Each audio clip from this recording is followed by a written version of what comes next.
So this is the second part of the video, and we're going to deal with the third question that I asked you about the article. So this is the comment of an indigenous person who says, "This is our land, we're not off the reserve. You put train tracks on our land, it's our land forever." So here you need to oppose two different visions and two different perspectives on this idea of land. So the Western vision and the native vision on the land. So the Western vision consider the idea of land as a ground, which is including all the physical and natural elements of the land, and that can be used for economic purpose. So they see the land as an economic asset, and in other situations they also see the land as a political asset, and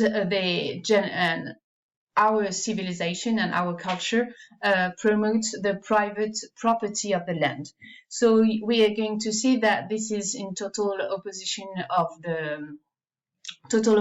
to the indigenous people perception of the land. So for them, the land is really part of their culture. They have a spiritual connection to the land, and they feel responsible for it. And they believe that they have a duty towards and a collective duty towards this land that is providing them with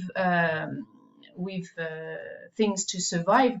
So that's why they are extremely grateful. So if people undermine or deprive them of their land, they also consequently and totally naturally undermine their culture. So the land is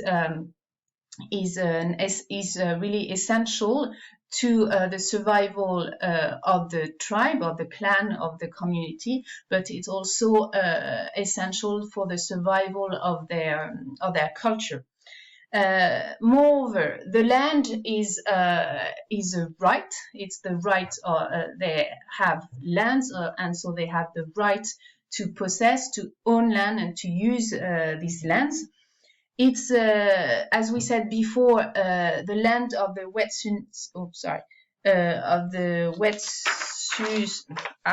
Wet'suwet'en nation.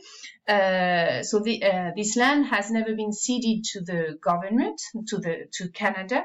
It has been in a possession of this community for a long time, and so this is a right which is also legally recognized and legally protected by different official documents.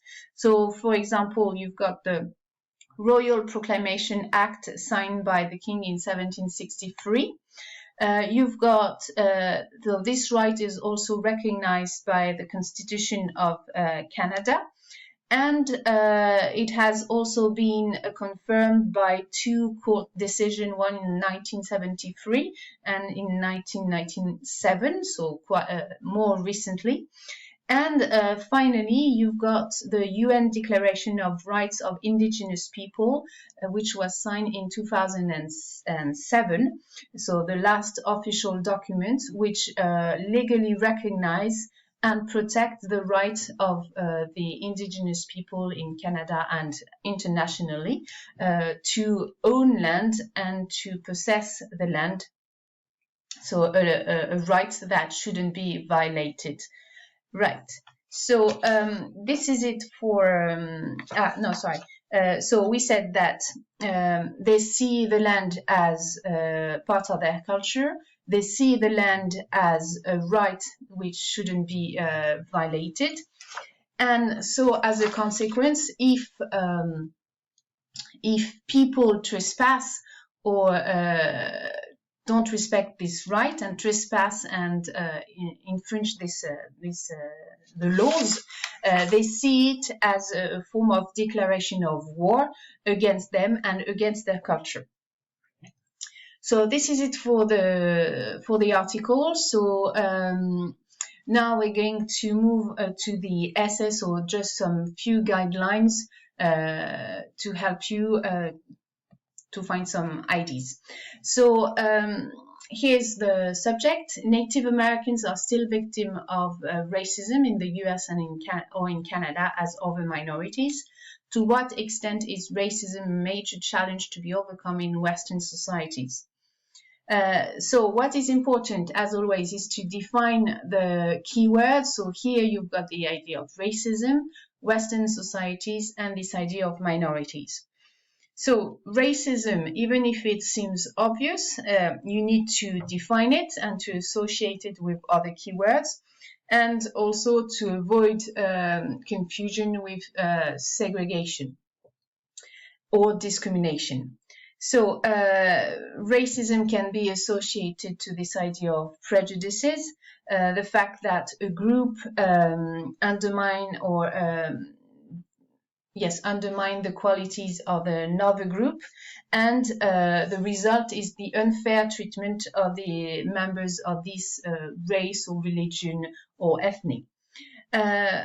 Minorities. So minorities are the target of this act of racism. And why are they more a target than others? They are a minority. It means that they are less represented. They are less powerful, and so they are less powerful to protest and to defend themselves. In Western society, there is always this burden of the past and the sequel of the past, where you've got a history of oppressor, oppressed, and so minorities and majorities. And finally, why in Western society, more specifically, even if racism exists in other type of societies and countries. So Western society can be defined along cultural, economic, and political lines. Economic, because you've got they are often associated to rich countries, so it's this opposition between rich people and poor people. It is Western society can also be defined against communism. That's why you had an episode of witch hunt in the past. And what is important is this idea of cultural definition, because you can also talk about this idea of westernization, where so the people of the West wanted to spread their culture and especially their religion, because these countries were mainly shaped by Western Christianity, so Catholic and Protestant churches. So they were shaped by these values, by these cultural and ethical values, and people wanted to spread these values and culture to other people, and these people were minorities, and we can see in different countries and nations that this wish to spread their culture triggered lots of oppression, war, violence against the minorities of the country. So this is important to define so that you can relate to it during while you're writing your 2 or 3 main parts. So what I can suggest is something very simple, is to deal with in the first part, to deal with and to prove the evolution about this issue, so mainly concerning Black community or Jewish community. So the evolution in a positive way, and to draw a contrast between the past and the present. And in the second part, you can show that racism is still an issue and still a challenge, because you've got new forms of racism.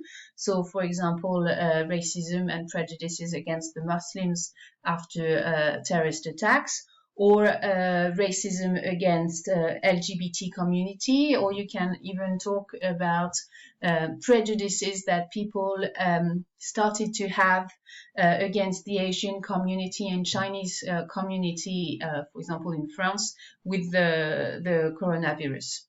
So these are just suggestions. I'm going to send you a written correction, which is taken from a book. So this is an example, and it can give you ideas of how to build an essay, or give you ideas of references, of cultural references. And I will send you a correction on the work about Native American in the US. I gave a work about on this to my première, my class of première, and the assistant is going to make a correction, so, and a video or a written document, so I can send it to you so that you can draw parallels between these two issues. And so I hope you found it you found it interesting. I think it's quite interesting today, and it's revealing revealing lots of other issues behind about the past and the history of the US and Canada. So these videos were long. I'm sorry. I hope it was clear, and I hope that you managed to take notes. So I wish you the best, and I hope I'll see you soon. Bye bye.